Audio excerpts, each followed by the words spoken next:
After limiting press access to the Pentagon, Defense Secretary Pete Hegseth is now cracking down on communication between the military and members of Congress. A new 5-page memo obtained by NBC News and confirmed by a defense official instructs DoD personnel to obtain approval before talking to people on Capitol Hill in order to, quote, ensure consistency and support for the department's priorities. The memo warns that unauthorized engagements with Congress may undermine department-wide priorities. Let's bring in MSNBC Pentagon correspondent Priya Sridhar. Brendan Buck served as press secretary to former House Speaker John Boehner. So, Priya, tell us more about this new policy.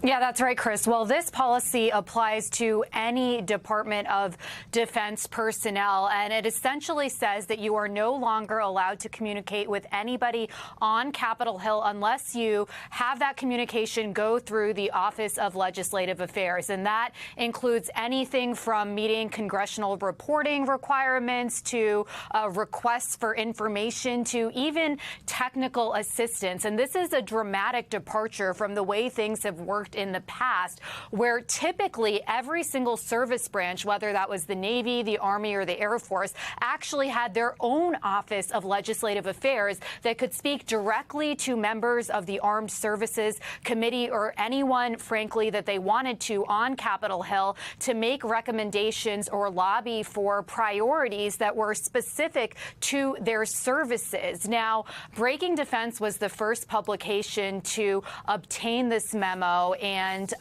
essentially publish about it. And they asked for some sort of clarification or background from Chief Pentagon spokesperson Sean Parnell. And he said that this is necessary to improve accuracy and responsiveness in communicating with Congress to facilitate increased transparency. But of course, many critics of this policy say, listen, this is very similar to the policies we've seen where Hegseth has tried to clamp down on the flow of information, whether that's to the Pentagon Press Corps or even with things like polygraphs within the Department of Defense to try to stop leaks, Chris. Priya Sridhar, thank you. Okay, Brendan, you know the Hill. What impact could this have, both on the ability of the military and Congress to do their jobs? Yeah, there's an important relationship between Congress and the administration, and particularly DoD, where they have a lot of complicated things going on. I'd be very surprised if this ends up holding up or flying. Look, Congress has not really stood up for itself a lot over the last few years. But the Armed Services Committee is actually the one committee in Congress that does its job every year, passes an authorization. And to do that, it relies on a lot of ongoing conversations with military leaders about what their priorities are, what's working, what the threats are. And so this is going to be very difficult for them to get, I think, the level of detail. Priya talked about the technical assistance. Those things are really important. Look, I have no problem if the secretary wants to have a more organized system. I think probably something they're getting at is, do you want the head of the Navy coming in and saying, this is the most important thing, when the head of the Army is saying, well, no, actually spend your money on this?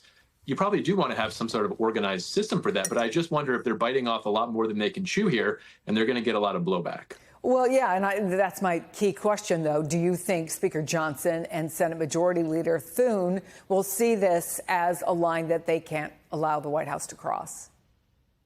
If it was any other area of the government, I think they'd probably get away with this. But I do think the leaders of the Armed Services Committee on a bipartisan basis are just going to simply demand the type of responsiveness and the type of candor that they're used to getting. Again, most of the government runs on old statutes. The Congress passed a law long ago. They never updated it, and that allows the administration to just kind of do whatever it wants. That's very different with the Defense Department. Every year, the Armed Services Committee enacts, and it has for 40 or 50 years, it acts what we call the National Defense Authorization Act. And that gets really under the hood and dictates what the priorities are, what programs we're going to focus on, what we're going to invest in, things that really matter to a lot of those people in that building at the Pentagon. And if they're not getting the answers that they want, if they're not getting the candor that they want, I think they're going to make some noise about it. And it's going to have a bad effect for Hegseth, his own priorities. So it would not surprise me if this does lead to some conflict. Look, maybe they think they can run all of this through a central legislative affairs operation. And if they can get what they need done through that, this actually isn't a problem. But the scale of the type of things that go on at Pentagon and the level of detail that the authorizing committees in Congress get into is overwhelming. And I really question whether they'll be able to meet the task, and we could have a blow up if they don't. Let me ask you about another story in the last minute that we have, since you were at one point a press secretary.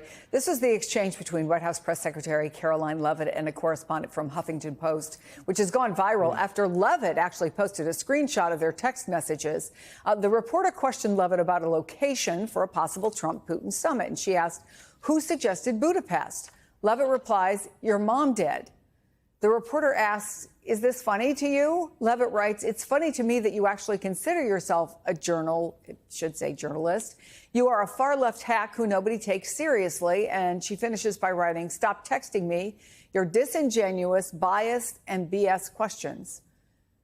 I'm trying to figure out the strategy here for posting that by this press secretary. Just we're standing up to the left-wing media and that plays to the base?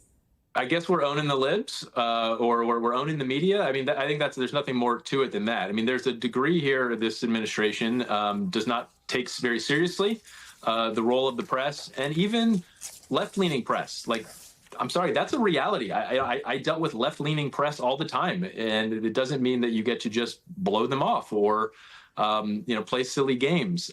Is this the most important thing that's ever happened? No, but I think it is revealing of how the administration looks at journalists, and they feel like they don't really have to respond much to people who don't agree with them. Because, look, this is not an administration that's very popular. The president's got pretty unpopular ratings. You would think that you would want to do something to improve that.